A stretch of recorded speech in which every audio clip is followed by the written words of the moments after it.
Estimados irmãos do Centro de Estudos Espíritas, o Canto da Paz, em Xangrande, Pernambuco, bom dia.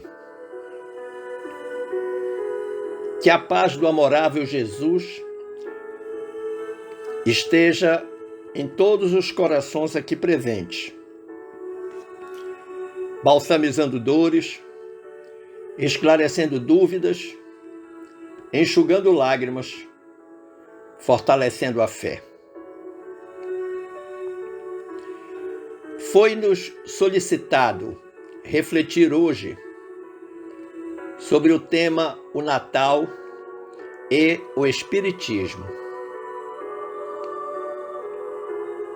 Para o Espiritismo, o Natal de Jesus é o marco inicial do ensino moral do Mestre Amorável, que desde o seu nascimento simples já trouxe a primeira lição, a da humildade. Mas talvez a melhor pergunta a ser feita seja a seguinte: para nós espíritas, o que é o Natal?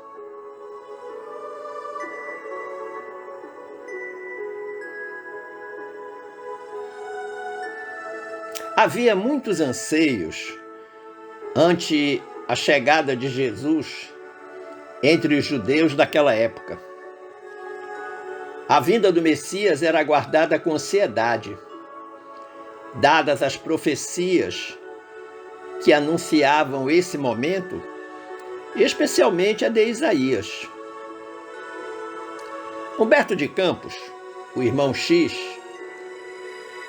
no capítulo 15 da obra Doutrina e Aplicação, traz um texto primoroso sobre essa ansiedade que tomou conta dos judeus em função das profecias da vinda de Jesus, em especial a de Isaías, naquela época. Diz Humberto: rezam tradições do mundo espiritual que, anos antes da vinda de Jesus, Iléu, nascido na Babilônia, emigrou para a Palestina a fim de aprimorar seus conhecimentos em torno da Torá. Cercado de discípulos e famoso por haver criado um tipo de rabinismo notavelmente liberal, concomitantemente com as lições que ensinava, referia-se Iléu em reuniões íntimas à próxima chegada do Senhor, que daria cumprimento às profecias. Em decorrência, aqui e ali, fervilhavam comentários sobre os novos tempos. As conversações particulares do patriarca, aliadas aos anseios do povo, suscitaram largos debates na vida palestinense, notadamente em Belém, para onde se voltavam todas as esperanças. Pois, segundo o texto de Miqueias,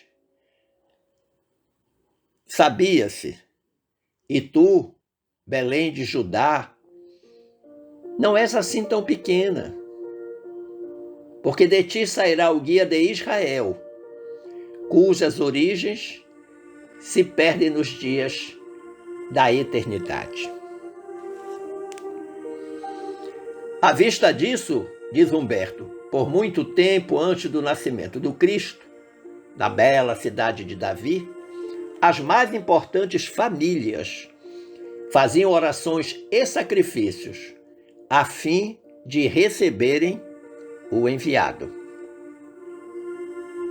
Zabulon, o grande proprietário de terras, endereçava de semana a semana petitórias ao céu, suplicando fosse o mensageiro sublime localizado entre os seus, a fim de oferecer-lhe lugar digno no carro da fortuna.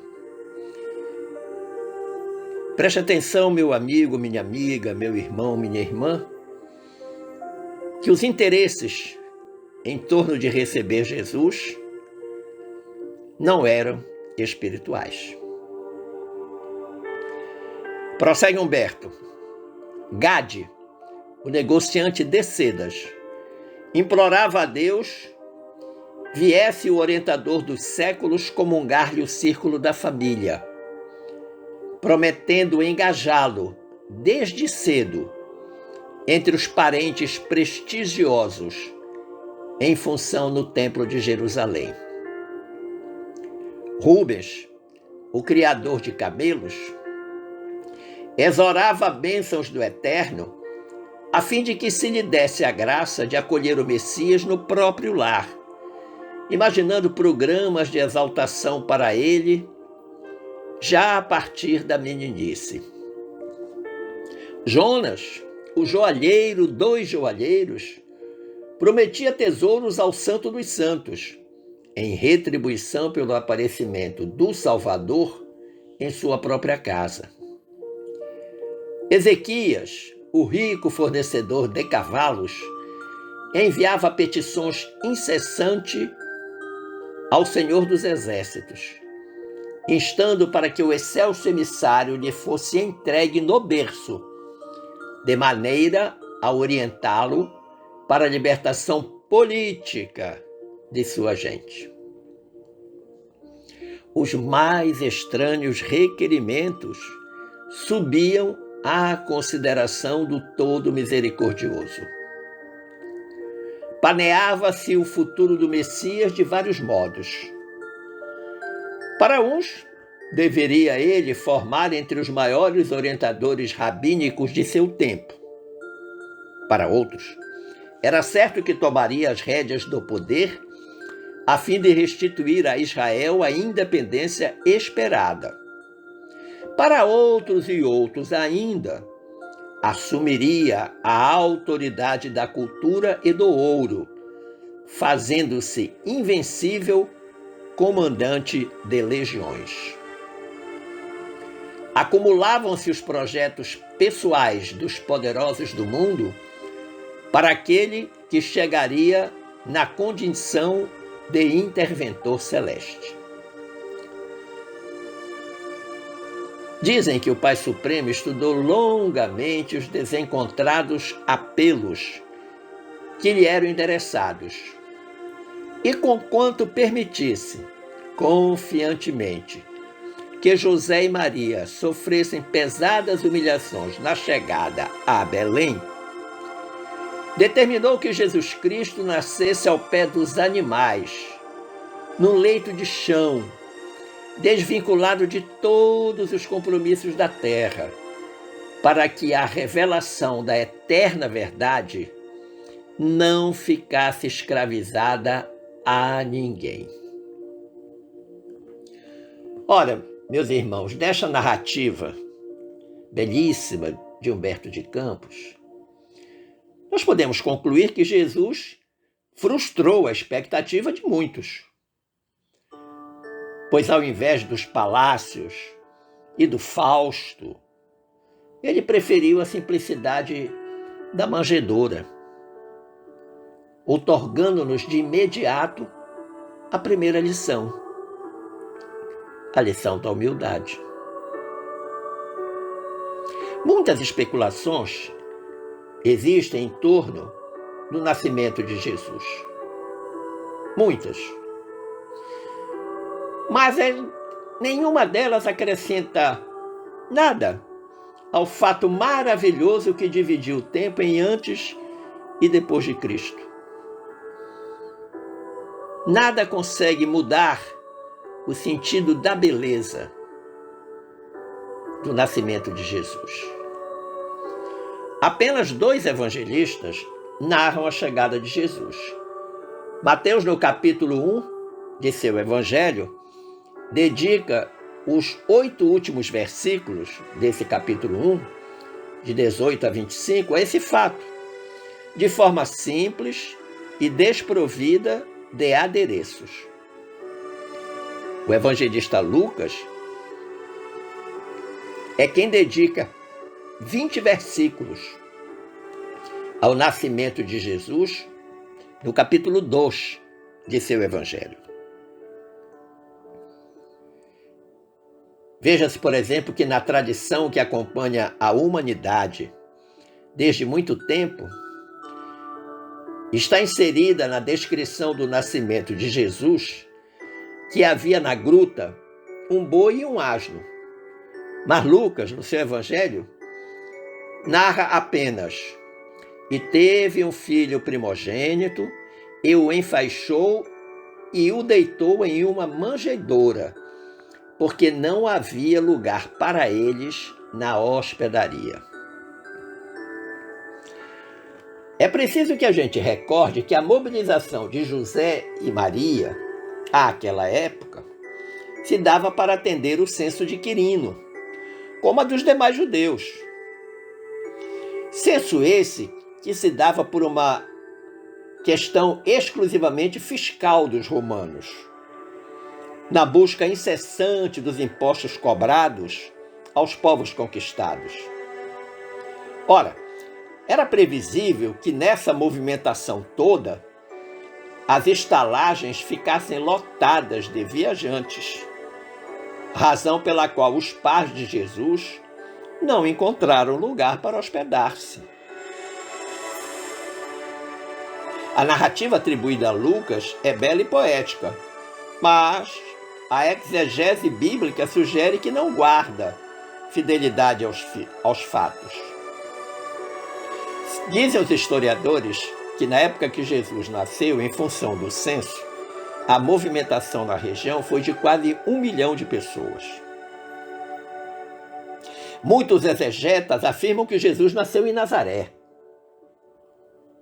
A narrativa introduzida no Evangelho de Lucas teria por objetivo dar cumprimento à antiga profecia judaica, segundo a qual o enviado divino nasceria em Belém.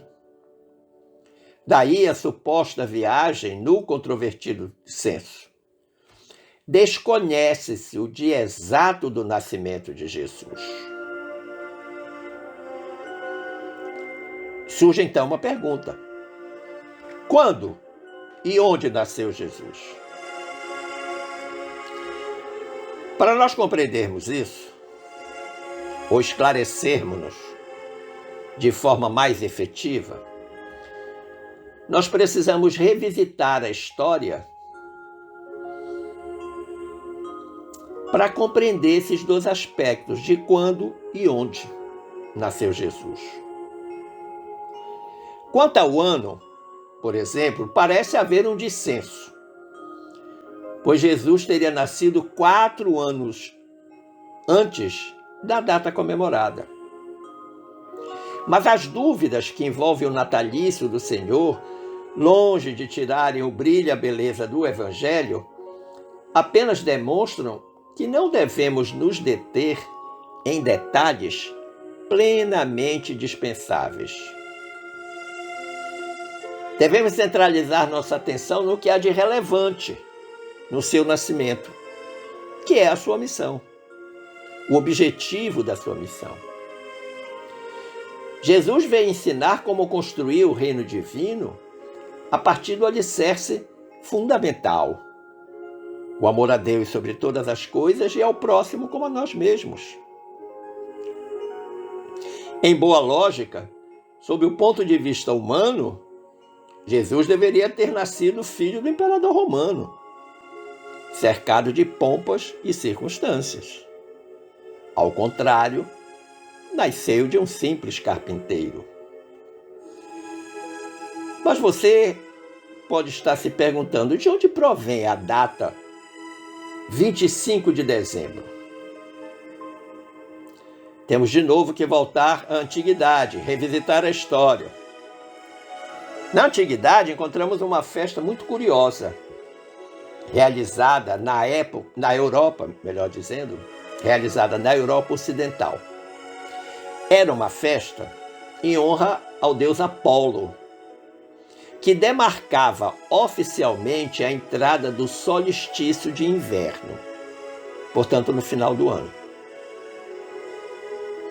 Essa festa era marcada no dia 22 de dezembro, quando entrava oficialmente a vigorar o inverno europeu, da Europa Ocidental. Era uma festa que reunia muita gente, principalmente em Roma, porque o templo de Apolo atraía muita gente de todas as regiões dominadas por Roma. Os arredores de Roma. A festa tinha lugar na capital do império. Era uma festa que tanto hoje como no passado, os historiadores denominavam de festa pagã. Porque durante 3 dias o povo se unia em torno da figura do deus Apolo, que representava o sol. Na hora em que o céu da Europa se toldava, que a neve começava a cair e que o sol desaparecia, aí então o povo fazia procissões, evocando a presença do sol que sempre passava no carro de Apolo. Era Apolo que conduzia no seu carro o sol. Naquela época, na Europa Ocidental, era comum que as pessoas, principalmente as donas de casa, pusessem as frutas das diversas estações do ano para secar, para desidratar, a fim de poderem comê-las no inverno, já que não haveria frutas frescas em função do frio. Essas pessoas preparavam pães, alguma peça de tecido, para que nesse dia, então, trocassem entre si, somente as mulheres, entre as mulheres vizinhas, as mulheres familiares. Era uma forma de homenagear o solstício. E foi graças a essa festividade em honra de Apolo que surgiu o Natal de Jesus. Todos sabemos que ninguém jamais descobriu ao certo qual foi a data em que Jesus nasceu. Uma vez que depois de seu nascimento, houve uma mudança de calendário. Nós passamos a viver sob o calendário de Dionísio, o Pequeno, ou Abade Dionísio, o Exíguo. Foi aquele calendário feito por Dionísio que colocou 2 meses novos no calendário até então existente. O calendário existente naquela época, antes de Dionísio, só tinha 10 meses. E aí Dionísio colocou os meses de julho e agosto, exatamente julho em homenagem ao imperador Júlio César e agosto em homenagem ao imperador Augusto. E para que um mês não ficasse com mais dias que o outro, colocou os 2 meses, julho e agosto, com 31 dias. Para tanto, ele precisou tirar 2 dias para acrescentar em julho e agosto, porque os meses eram de 30 dias. E ele foi tirar esses 2 dias do mês de fevereiro, que passou a ter 28 dias. Deu para entender? Ora, nesse trabalho de calendário, ninguém jamais ficou sabendo qual foi realmente a data que Jesus nasceu. Alguns povos do Oriente admitem que ele nasceu em outubro. Outros dizem que é janeiro. Outros dizem que é dezembro. Há quem diga que é em março. Mas isso é de só menos importância. De concreto é que a data que homenageamos o Natal hoje é uma data fictícia. É uma data tradicional, é uma data postiça que foi alinhavada pela Igreja. Como foi que a Igreja resolveu então escolher essa data? Por quê? Por um fato simples. Ela entendeu que, sendo Jesus o grande Senhor, ele merecia uma grande homenagem. E deveria ser feita tal homenagem num dia em que se reunisse o maior número de pessoas em Roma. Deveria ser uma festa já existente para atrair, para trazer a Roma o maior número possível de visitantes. E se pensou exatamente nessa festa do solstício, que trazia muita gente a Roma. Durante 3 dias, o povo comia e bebia à vontade em torno do templo de Apolo, nas famosas barraquinhas que eram colocadas em torno do templo. Que a gente vê essas barraquinhas hoje em torno das igrejas, mas que não é uma coisa de agora não, é de muito tempo. Mas há uma curiosidade. Roma tinha vários vomitórios pela cidade. É exatamente, vomitório, lugar para as pessoas vomitarem. E por que elas vomitavam? Porque elas se empanturravam de comida. A glutonaria era desbragada e a beberagem também.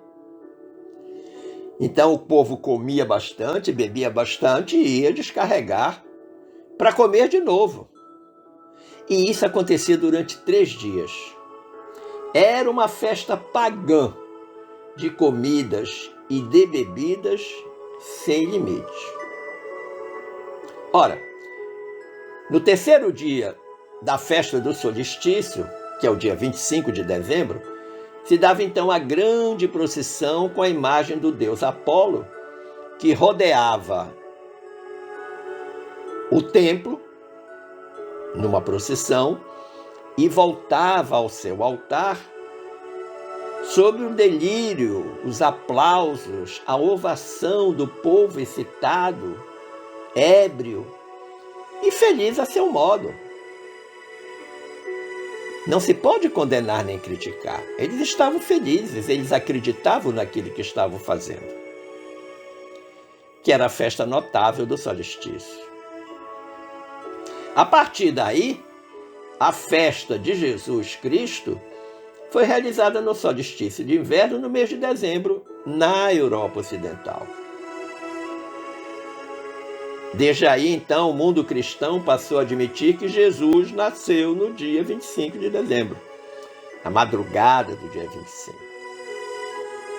É para nós uma data simbólica, mas não é verdadeiramente nessa data que Jesus veio ao mundo, que ele nasceu. Mas nos acostumamos à data e ela já tomou lugar no nosso íntimo, na nossa consciência cultural.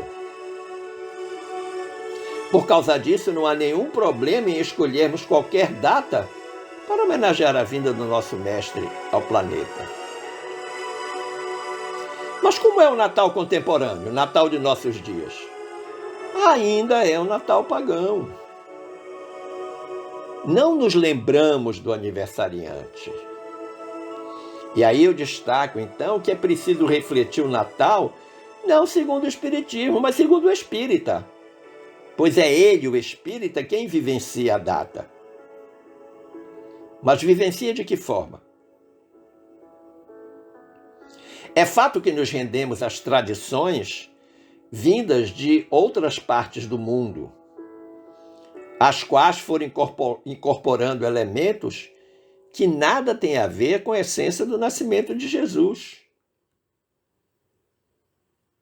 Veja-se, por exemplo, a árvore de Natal, uma árvore conífera, típica do hemisfério norte, que não tem nada a ver, por exemplo, com a flora brasileira.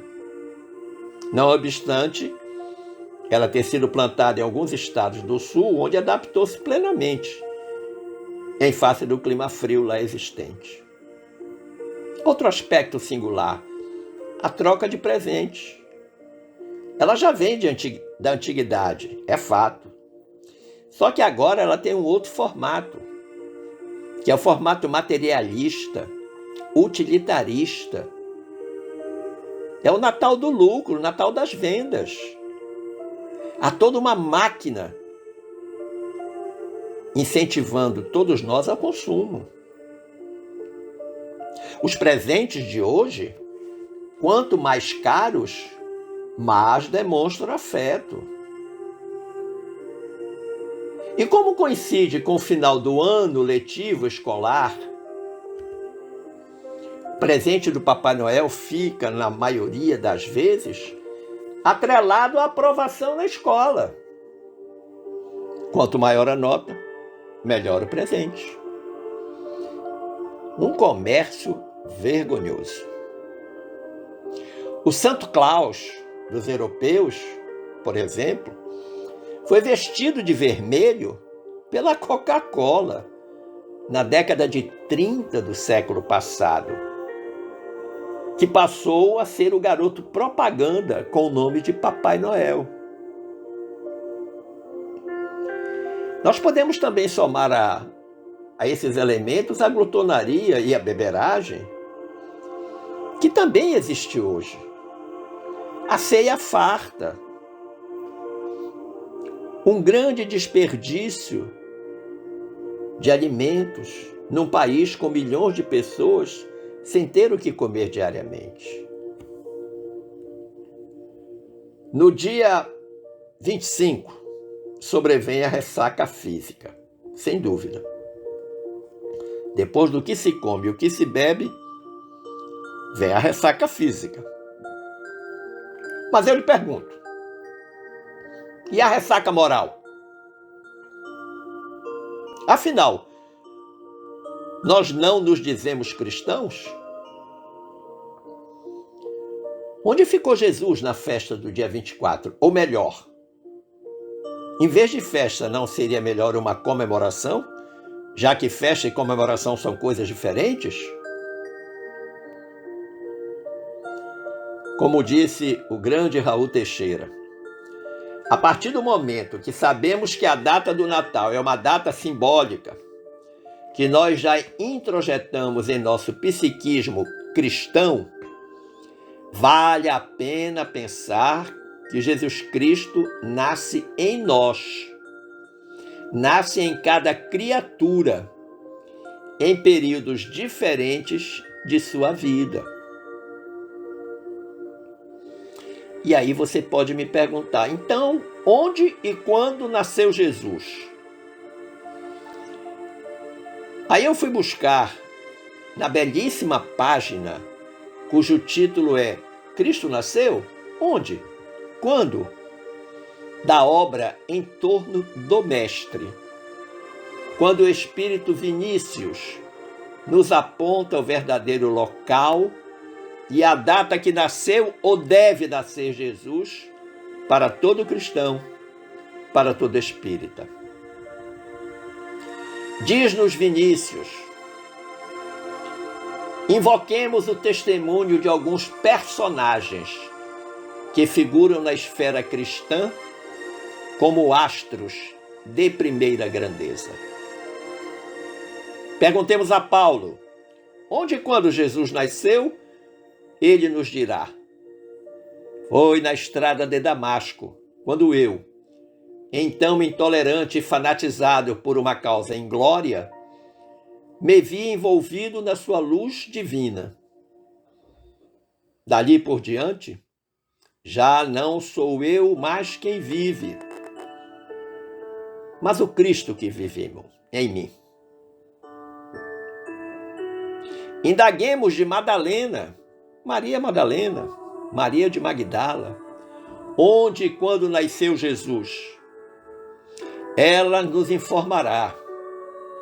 Jesus nasceu em Betânia, certa vez em que sua voz, ungida de pureza e santidade, despertou em mim a sensação de uma vida nova, com a qual, até então, jamais sonhara. Ouçamos o depoimento de Pedro sobre a natividade do Senhor. E o velho apóstolo assim se pronunciará. Jesus nasceu no átrio do Paço de Pilatos, no momento em que o galo, cantando pela terceira vez, acordou minha consciência para a verdadeira vida. Daí por diante, nunca mais vacilei diante dos potentados do século. quando me era dado defender a justiça e proclamar a verdade, pois a força e o poder do Cristo constituíram elementos integrantes de meu próprio ser.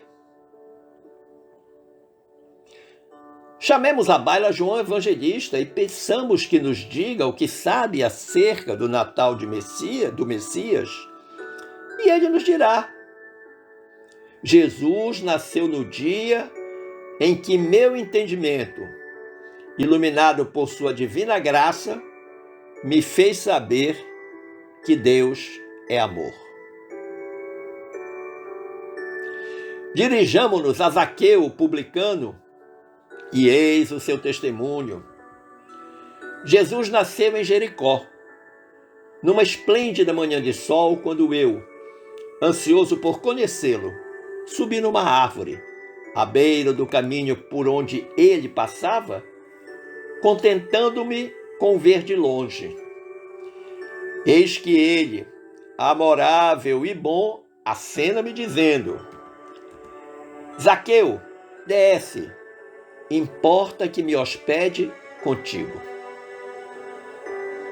Naquele dia, entrou a salvação no meu lar. Interpelemos também Tomé, o incrédulo. Quando e onde nasceu o mestre? Ele, por certo, retrucará: Jesus nasceu em Jerusalém, naquele dia memorável e inesquecível, em que me foi dado testificar que a morte não tinha poder sobre o Filho de Deus. Só então compreendi o sentido de suas palavras: eu sou o caminho, a verdade e a vida. É belíssima, né? Apelemos finalmente para Dimas, o bom ladrão, crucificado ao lado de Jesus. Onde e quando Jesus nasceu, e Dimas nos informará. Jesus nasceu no topo do Calvário, precisamente quando a cegueira e a maldade humana supunham aniquilá-lo para sempre.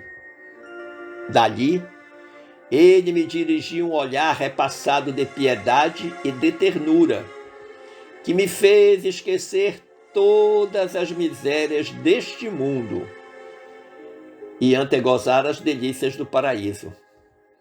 Desde logo, senti-o em mim e eu nele.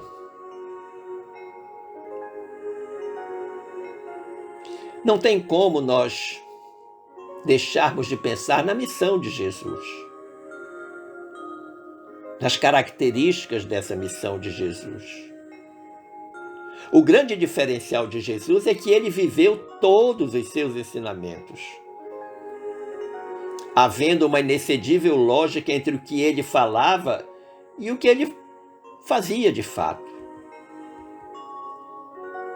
Ensinava que os homens são todos irmãos, filhos do mesmo Deus, que é Pai de amor e misericórdia.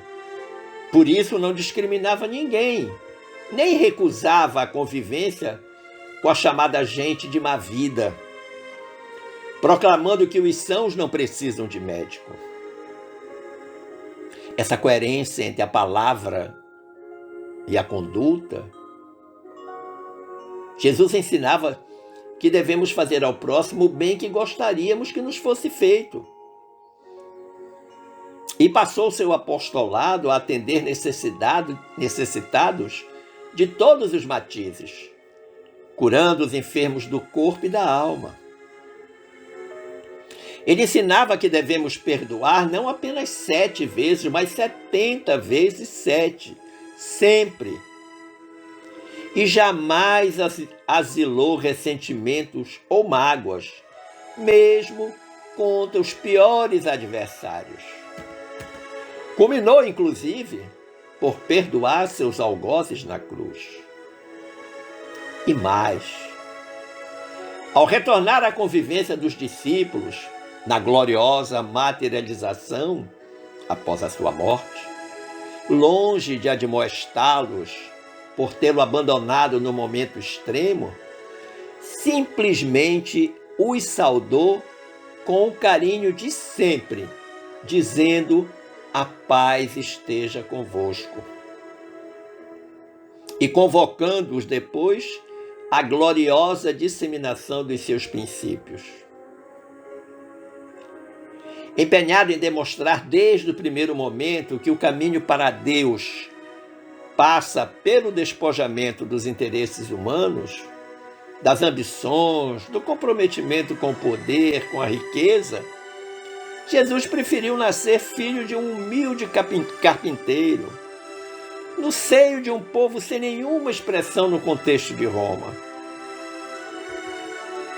Exemplificava, assim, uma lição ainda não assimilada pela humanidade. O valor de um homem não pode ser medido por sua origem, por sua profissão, pelo dinheiro, pela posição social, pelo poder que acumula, mas pelo seu empenho em contribuir para a harmonia e o bem-estar da sociedade em que vive, seja ele o presidente da República ou o mais humilde trabalhador braçal. Meus amigos, uma pergunta deve incomodar todo espírita, todo cristão. Será que eu já permiti que Jesus nasça em meu coração?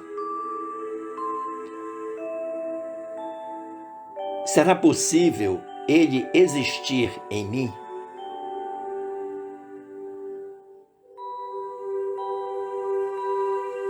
O mestre Raul Teixeira recomendou certa vez: será que na vida que eu levo, do jeito que eu levo, Jesus já nasceu para mim? Será que Cristo corresponde para mim uma realidade vivencial? Ou ainda é um mito reverenciado nos altares, dependurado no pendentife? O que é Jesus para mim?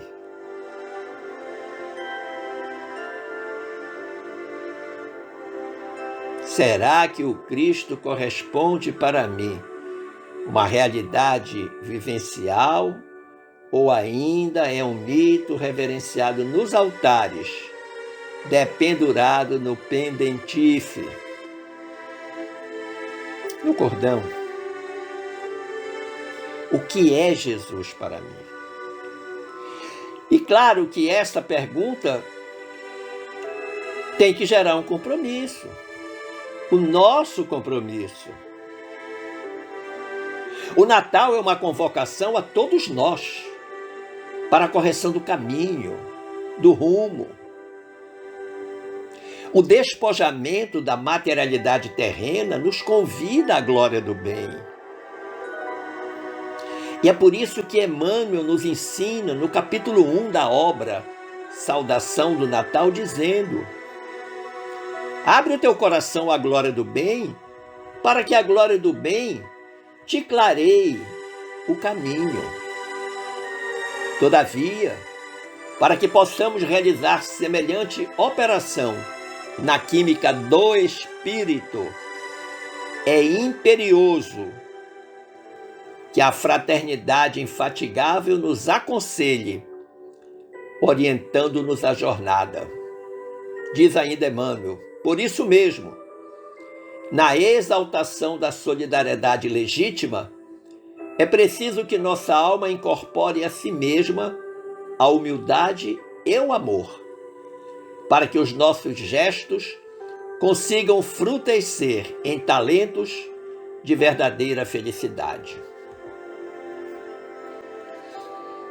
O Natal, meus irmãos, nos convida a enxergar o bem que os outros ainda não perceberam.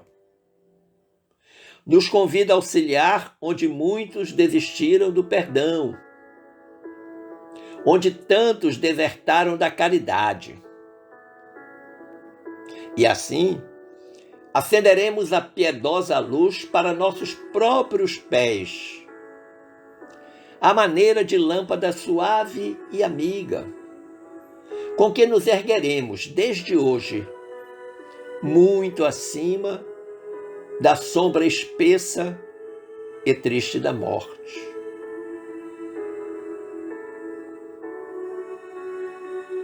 Concluindo, encerro com o capítulo 7 da obra Os Dois Maiores Amores, de Meimei Chico Xavier, capítulo intitulado Inspiração do Natal, do qual retirei este pequeno fragmento. Ouves a música do Natal e sentes que o coração se te transforma numa concha de alegrias e lágrimas. É a luz do passado que te retoma o caminho e, com ela, reencontra Jesus na tela das emoções mais íntimas. Glória a Deus nas alturas e paz na terra. Natal é Jesus volvendo a nós, batendo-nos à porta da alma, a fim de que volvamos também a Ele. E eu encerro lembrando o grupo musical Roupa Nova, que diz com sabedoria: Natal não é só em dezembro. Natal não é apenas no último mês do ano. Por isso que o Roupa Nova disse: se a gente é capaz de espalhar a alegria, se a gente é capaz de toda essa magia, eu tenho certeza que a gente podia fazer com que fosse Natal todo dia.